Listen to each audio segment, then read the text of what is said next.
Isa na naman pong maganda at masaganang araw sa inyong lahat.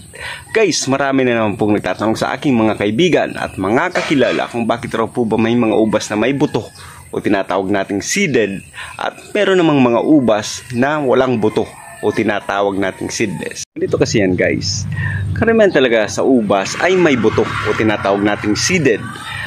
Dahil sa makabagong panahon na tayo, gumawa ng pamamaraan o paraan ang mga eksperto para gawin itong seedless. At dito nabuo ang gibberellic acid o mas kilala sa tawag na GA3.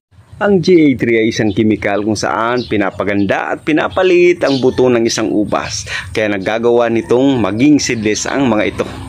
Pero guys, alam nyo ba na merong mga natural seedless kahit hindi nagamitan ng GA3 o other chemical?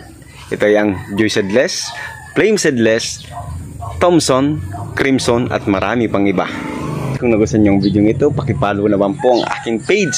At kung gusto nyo pang madagdagan ng inyong kaalaman pagdating sa pagtatanim ng ubas ay maaari nyong bisitahin ang aking YouTube channel, ang Nards Adventure. See ya and bye bye!